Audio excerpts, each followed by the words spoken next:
New Zealand के खिलाफ रोहित शर्मा इन तीन खिलाड़ियों को नहीं देंगे चांस, पूरी सीरीज में पिलाते रह जाएंगे पानी। बांग्लादेश के बाद अब न्यूजीलैंड का सुपड़ा साफ करने के लिए रोहित ने तैयार किए अपने धुरंधर। इन खिलाड़ियों पर अब कप्तान रोहित शर्मा को नहीं रहा यकीन, न्यूजीलैंड के खिलाफ नहीं मिलेगा मौका।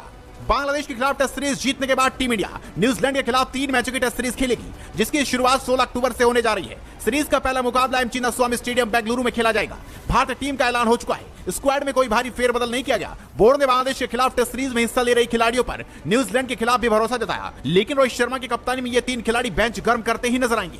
तो चलिए नजर डालते हैं कौन है वो 3 खिलाड़ी जिन्हें कप्तान रोहित शर्मा न्यूजीलैंड के खिलाफ एक भी मैच में मौका नहीं देंगे। नंबर 1, सरफराज खान। सरफराज खान को न्यूजीलैंड के खिलाफ 3 मैचों की टेस्ट सीरीज के लिए स्क्वाड में रखा तो गया है, लेकिन बड़ा सवाल है क्या कप्तान रोहित शर्मा उन्हें प्लेइंग 11 में शामिल कर पाएंगे। सरफराज को इस सीरीज में बांग्लादेश की तरह निराश होना पड़ सकता है। उस सीरीज में वो मध्यक्रम में फिट नहीं हो पाए थे, ऐसे में न्यूजीलैंड के खिलाफ भी बाहरी बैठना पड़ सकता है। केएल राहुल के रहते हुए कप्तान युवा खिलाड़ी को शामिल कर कोई रिस्क नहीं लेना चाहती। नंबर 2, ध्रुव जुरेल। ध्रुव जुरेल बैकअप विकेट कीपर के तौर पर शामिल हैं, जबकि ऋषभ पंत कप्तान रोहित शर्मा की पहली पसंद होगी। पंत अच्छी लय में नजर आ रहे हैं, उन्होंने बांग्लादेश के खिलाफ शतकीय पारी भी खेली थी। इसके साथ साथ लेफ्ट हैंड होने के नाते मुख्य किरदार अदा भी कर सकते हैं और वो स्पिनर्स को अच्छे से खेलते हैं। ऐसे में ऋषभ पंत के होते हुए 21 वर्षीय ध्रुव जुरेल इस सीरीज में दर्शक बनकर ही रह जाएंगे। और नंबर 3, अक्षर पटेल।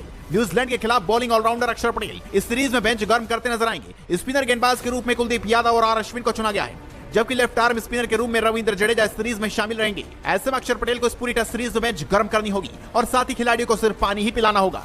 आपको बताते चले कि सीरीज का पहला टेस्ट मुकाबला 16 से 20 अक्टूबर को बेंगलुरु में होगा। फिर सीरीज का दूसरा मुकाबला 24 से 28 अक्टूबर के बीच पुणे के महाराष्ट्र क्रिकेट एसोसिएशन में होगा।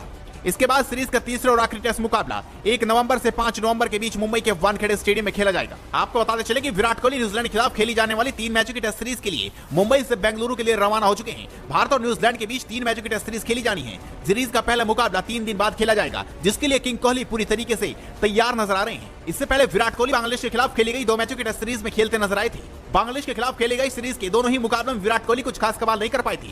चेन्नई में खेले गए पहले टेस्ट में उन्होंने पहली पारी में 6 और दूसरी पारी में केवल 17 रन बनाए थे। फिर कानपुर में खेले गए दूसरे टेस्ट मुकाबले में विराट कोहली के बल्ले से पहली पारी में 47 और दूसरी पारी में नाबाद 29 रनों की पारियां निकली थी। अब फैंस की निगाहें विराट कोहली के न्यूजीलैंड के खिलाफ शतक पर लगी है। वहीं इसी के साथ चलिए एक नजर डालते हैं न्यूजीलैंड के खिलाफ टेस्ट सीरीज के लिए टीम इंडिया के स्क्वाड पर। रोहित शर्मा कप्तान, यशस्वी जायसवाल, शुभमन गिल, विराट कोहली, ऋषभ पंत, केएल राहुल, सरफराज खान, ध्रुव जुरेल, रविंद्र जडेजा, रविचंद्रन अश्विन, अक्षर पटेल, कुलदीप यादव, जसप्रीत बुमराह, मोहम्मद सिराज और आकाशदीप। तो आप भी इस खबर पर अपनी राय दीजिए, इस खबर को शेयर कीजिए।